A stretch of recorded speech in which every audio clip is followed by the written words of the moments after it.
రాజు గారు మాట్లాడారు, చాలా బాగా మాట్లాడారు. యాక్చువల్గా ఇప్పుడు ఫైనల్ వర్క్ జరుగుతుంది, mixing, editing, Tamil dubbing, Telugu dubbing, Hindi dubbing, VFX అన్నీ జరుగుతుంది. ఫ్లైట్ ఎక్కేది వరకు ఇక్కడ రావాలా వద్దా పెద్ద డైలమాలో ఉన్నాను. కానీ I don't want to miss meeting you all, but now I am feeling it's worth coming here to have all your love.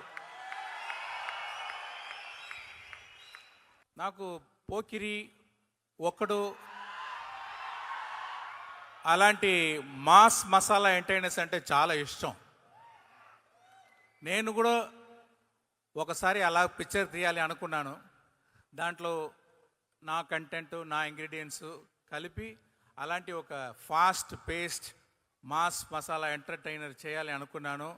అలాంటి పిక్చరే గేమ్ చేంజర్. ఒక 30 సంవత్సరం నేను పిక్చర్ చేస్తూ ఉన్నాను, అరవలో చేస్తూ ఉన్నాను, హిందీ చేశాను. కానీ ఒక్క పిక్చర్ కూడా చేయకుండా, స్ట్రైట్ పిక్చర్ చేయకుండా మీరందరూ నాకు లవ్ చూపించారు నా పిక్చర్ డబ్బింగ్ నుంచి. 30 years of love. I want to give it back to the Telugu audience.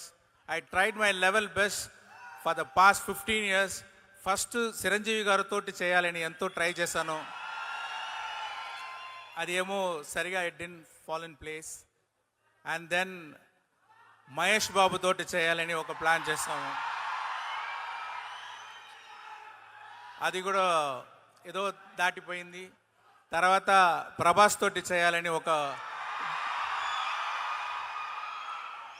Discussion జరిగింది కరోనా టైంలో.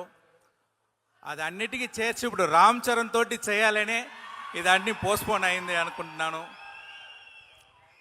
ఈ గేమ్ చేంజర్ పిక్చర్ ఒక గవర్నమెంట్ ఆఫీసర్కి, ఒక పొలిటీషియన్కి మధ్యలో వచ్చేది ఫ్రిక్షన్, వార్, అదే ఈ పిక్చరు. దాంట్లో ఒక ఐఏఎస్ ఆఫీసర్గా చాలా డిగ్నిఫైడ్గా, సటిల్గా బాగా యాక్ట్ చేశారు రామ్ చరణ్ గారు.